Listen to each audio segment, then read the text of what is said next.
बाबा जी की प्यारी सास संगत जी, आज जो मैं आपको बहुत ही कीमती बात बताने जा रही हूँ, उससे पहले अगर आपने हमारा चैनल लाइक, शेयर, फॉलो और सब्सक्राइब नहीं किया है तो ज़रूर कर लीजिए। साथ में बेल आइकन भी ज़रूर प्रेस करें जी, जिससे आपको बाबा जी की सभी अपडेट्स मिल सके। और लाइक करना बिल्कुल ना भूलें जी। जो सच्ची घटना मैं आपको बताने जा रही हूँ, उस घटना से आपको आज ये पता चल जाएगा कि दुनिया में सबसे कीमती क्या है। जब जब टूटा हूँ मैं, तब तब तूने संभाला है। हे मेरे सतगुर, तेरे सिवा इस दुनिया में कोई ना हमारा है। बाबा जी की प्यारी सास संगत जी, बहुत ही ध्यान से सुनना और पूरा सुनना है जी। दो भाई थे, उनमें से एक भाई जो सेठ था, उस भाई ने प्रण लिया कि जब तक मैं किसी को खिला न लूं, तब तक मैं भोजन नहीं खाऊंगा। बड़ा धर्मी इंसान, सबकी सेवा करने में लगा रहता और संतों की संगत में रहता। वो इतना धर्मी था कि जब तक उसे कोई मिल न जाए, रास्ते में खड़ा रहता कि कोई मिल जाए जिसे भूख लगी हो या अतिथि आया हो बाहर से, अपने घर में लेके जाता, सेवा करता, भोजन खिलाता, फिर बाद में कुछ खाता, क्योंकि उसने प्रण किया हुआ था कि कुछ खिलाकर ही खाऊंगा, नहीं तो भूखा ही मर जाऊंगा। और उसका दूसरा भाई पूरा नास्तिक था। उसने प्रण किया हुआ था कि मर जाऊंगा पर भगवान का नाम नहीं लूंगा। जब बड़े भाई के घर कोई साधु संत आए तो छोटा भाई भाग जाता था, दर्शन भी नहीं करता था कि कहीं नाम न जप लूं, मेरा प्रण न टूट जाए। एक दिन ऐसा हुआ कि बहुत तूफान आया, बहुत बरसात हुई, पानी भर गया पूरे नगर में और बाहर से कोई अतिथि आ नहीं रहा था। बड़ा भाई पानी में खड़ा है कि कोई आएगा तो उसे भोजन खिलाऊंगा, तभी खाऊंगा। प्रण जो ले रखा था, 1 दिन बीता, 2 दिन बीते, 3 दिन बीते, 4 दिन बीते, 5 दिन बीते। ये भूखा बैठा है और 5 दिन से भोजन नहीं खाया, क्योंकि कोई अतिथि मिला ही नहीं जिसे भोजन कराता, उसके बाद खाता। अब बड़े भाई की मरने जैसी हालत हो गई। अब इसके बच्चे घबरा गए, छत पर जाकर खड़े हो गए और देखने लगे कि कोई दिखे तो उसे ले आए कि भोजन खा लें, जिससे पिताजी भी भोजन खा लेंगे और उनके प्राण बच जाएंगे। तो दूर से देखा, एक साधु आ रहे हैं, बहुत आहिस्ते आहिस्ते चल रहे हैं, चला नहीं जा रहा उनसे। लकड़ी पे एक पोटली बांधी हुई है, बड़ी मुश्किल से चल के आ रहे हैं। तो उस सेठ के लड़के भाग के आए, कहने लगे, महाराज आपको भूख लगी है? तो साधु कहने लगे, हाँ बहुत भूख लगी है, 5 दिन से कुछ नहीं खाया, इसलिए तो चला नहीं जा रहा। अब यहाँ देखो कैसे मालिक खुद आया है। ये बात सुन के मेरे आंसू निकल आए। तो उस सेठ के दोनों बच्चे उन साधु को उठा के घर ले आए, भोजन खिलाया और फिर उन बच्चों के पिता उस धर्मी सेठ ने भी भोजन किया। ये बात पूरे गांव में फैल गई, सब इकट्ठे हो गए, क्योंकि बड़ा धर्मी सेठ था। सब कहने लगे, अच्छा हुआ बच गया, नहीं तो उसकी मौत हो जानी थी, 5 दिन से भूखा था। अब रात को घर के बाहर सब इकट्ठे थे, सारा गांव भी इकट्ठा हो गया, क्योंकि साधु भी आए हुए थे। सब इसीलिए इकट्ठे हुए कि साधु की संगत हो जाएगी। इसी तरह बड़े भाई के प्राण बच गए। सारा गांव इकट्ठा हो गया तो उसका छोटा भाई भी आके बैठ गया। वो नास्तिक भाई जिसने कसम खाई है कि मैं भगवान का नाम नहीं लूंगा, वो भी गलती से आके बैठ गया। वो साधु महापुरुष कमाई वाले थे, वो तो जानी जान थे। उन्होंने उसके छोटे भाई की तरफ देखा, कहने लगे, राम राम किया कर, ये पहले ही भरा पड़ा था कि कहाँ आके बैठ गया। साधु भी सामने बैठे हैं। तो छोटे भाई ने गुस्से में कहा, राम मेरा साला लगता है क्या जो मैं उसका नाम लूं? एक तरह से गाली निकाली राम को। महापुरुष मुस्कुरा दिए, कहने लगे, अब तो तूने कह दिया राम, चाहे तूने गाली देकर कहा, पर तेरे मुख से निकल गया राम, अब तो निकल गया, अब इसका फल तो तुझे मिलेगा। फिर वो कहने लगा, मैं तो इन बातों को नहीं मानता। महापुरुष कहने लगे, मत मान, कुछ ही दिन बाकी है तेरी उम्र के, हमने तेरा मस्तक पढ़ लिया है, कुछ ही दिन है अब तेरी जिंदगी के। याद रख, जब यमदूत तुझे पीटते हुए ले जाएंगे क्योंकि तूने जिंदगी भर नाम नहीं जपा, किसी साधु संत की सेवा नहीं की। जब तेरा हिसाब किताब देखेंगे और तुझे नरकों में फेंकने लगेंगे, तब कह देना कि मैंने एक बार राम कहा था, मुझे इसकी कीमत दे दो। तो साधु से ये कहने लगा कि मैं इन बातों को नहीं मानता। यह कहकर वो वहां से उठकर चला गया। और जैसा कि साधु ने कहा था, कुछ दिन बाद उसकी मृत्यु हो गई। हम बात कर रहे हैं नाम की कीमत की। नाम की कीमत क्या है?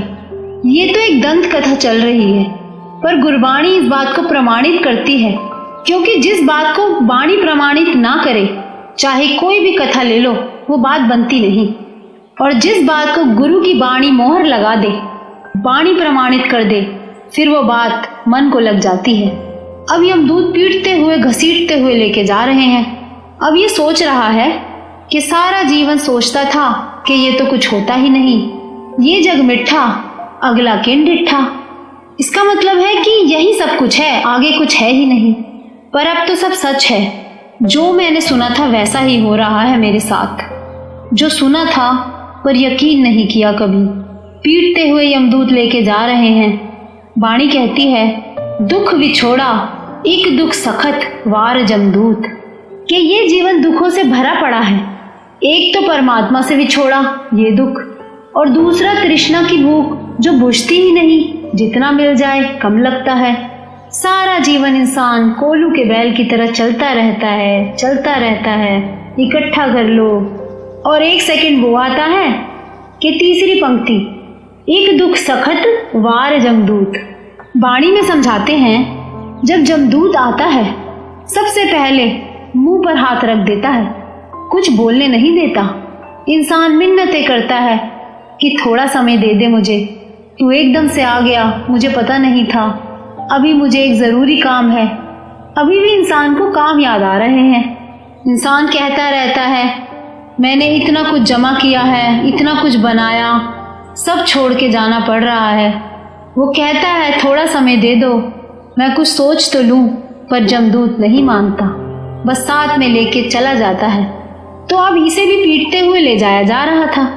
जब धर्मराज के पास पहुंचे, वो घबराया, क्योंकि उसके सामने उन्होंने फिल्म सी चला दी कि इसने क्या क्या किया है सारा जीवन। महापुरुष समझाया करते थे कि 2 कैमरामैन बैठे होते हैं हमारे भीतर, लेफ्ट और राइट, जिसे चित्रगुप्त कहा जाता है। सारी शूटिंग करते रहते हैं, आदमी मुकर नहीं सकता।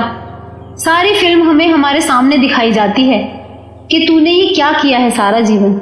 अब इसको कहने लगे कि इसने जीवन भर कोई नेक काम नहीं किया, किसी साधु संत की सेवा नहीं की, कोई भगवान का नाम नहीं लिया, इसे नरकों में फेंक दो। जैसे ही ये बात कही तो उस आदमी को साधु की बात याद आ गई। कहने लगा, रुको 1 मिनट, मैंने एक बार राम कहा था। फिर धर्मराज ने उसके जीवन के रिकॉर्ड को ढूंढा और देखा इसने राम कहा है पर गाली दे के नाम लिया है। उन्होंने कहा, ये तो तूने गाली देकर नाम लिया है कि राम मेरा साला लगता है। तो धर्मराज कहने लगे कि तुझे क्या चाहिए इसके बदले में। तो वो आदमी बोला कि मैंने जो एक बार राम बोला है, मुझे इसकी कीमत दे दो। अब धर्मराज हैरान है, ये तो इस कानून में कहीं लिखा ही नहीं कि राम का नाम गाली दे के कहा गया है तो इसकी क्या कीमत है, तो ये तो कहीं लिखा ही नहीं है। तो धर्मराज कहने लगे, चलो ब्रह्मा जी के पास चलो। ब्रह्मा जी के पास गए और उनको बताया कि इस इंसान ने गाली दे के राम कहा है, पर राम तो कहा है, ये इसकी कीमत मांग रहा है। राम की कीमत क्या है आप बता दीजिए, हम दे देते हैं। तो ब्रह्मा जी कहने लगे, ये तो शिव जी बता सकते हैं। शिव जी के पास भेज दिया। शिव जी कहने लगे, ब्रह्मा जी को भी बुलाओ। दोनों बैठकर मीटिंग कर रहे हैं। फिर कहने लगे, विष्णु जी को भी बुला लो। अब ये तीनों आपस में विचार कर रहे हैं। धर्मराज भी वहीं खड़ा है और यह आदमी भी वहीं खड़ा है। तो कहने लगे, जब तक हम विचार कर रहे हैं, इस आदमी को बैकुंठ धाम ले जाओ, स्वर्गों में ले जाओ। और फिर इसे कहा, हम विचार करके बताते हैं कि गाली देकर राम कहा है, पर कहा तो है, इसका फल क्या है, इसकी कीमत क्या है, धर्मराज भी खुश हो गया, जान छुटी, इसे बैकुंठ धाम भेज दिया। पर धर्मराज जा रहा है, रास्ते में रुक गया। सोचता है आज ये कठिनाई आई है, कल फिर कोई आ जाएगा कि गाली दे के ओम कहाँ है, गाली दे के वाहेगुरु कहाँ है, तो फिर क्या करूंगा, फिर यही प्रॉब्लम आ जाएगी, पूछ तो लूं। फिर धर्मराज ने तीनों से जाकर पूछा, बता तो दो इसकी कीमत क्या है। तो विष्णु जी कहने लगे, तुम्हारे ये बात समझ नहीं आई क्या, हमने तो अपनी जान छुड़ाई है, क्योंकि राम नाम की कीमत तो आज तक कोई पा ही नहीं सका। हमें नहीं पता इसकी कीमत क्या है, हमने तो बस जान छुड़ाई है इसको बैकुंठ धाम बेचकर, जिससे हमसे वापस आकर पूछे ही नहीं कि राम नाम की कीमत दे दो। पर वाणी इसे प्रमाणित कर रही है। वाणी कहती है, हर हर नाम अमोला, ओ सहज सुहेला संग सहाई, छोड़ न जाई ओ अगे अतोला। ये जो मालिक का नाम है ये इतना अनमोल है कि मरने के बाद भी तेरे साथ जाएगा, तुझे वहां से छुड़ाएगा, तुझे बैकुंठ धाम तक पहुंचाएगा। और वहीं पर नहीं, यहाँ पर भी। ये लोक सुखे पर लोक सुहेला, यहाँ पर भी सुख देगा और वहां पर भी। हर हर नाम अमोला, ओ सहज सुहेला, इसका सहज स्वभाव है, जो जपता है उसके मन को शांति देता है। फिर अगली पंक्ति, संग सहाई छोड़ न जाई, ओ अज्ञा तोला, इसका मतलब जहां पर तेरे माता पिता, भाई बहन, रिश्तेदार, दोस्त, मित्र सब छोड़ जाएंगे, ये नाम तेरे साथ जाएगा। इसका मतलब है, जय मात पिता सुत मीत न भाई, मन ऊहा नाम तेरे संग सहाई। जय माँ पयान दूत जम दल्ले, ते केवल नाम संग तेरे चल्ले। सिर्फ नाम साथ जाएगा, तो क्यों नहीं जपते नाम, क्यों नहीं जपते। अगर आपको हमारा वीडियो अच्छा लगा हो तो लाइक जरूर करना जी, शेयर, फॉलो और सब्सक्राइब भी जरूर करना जी।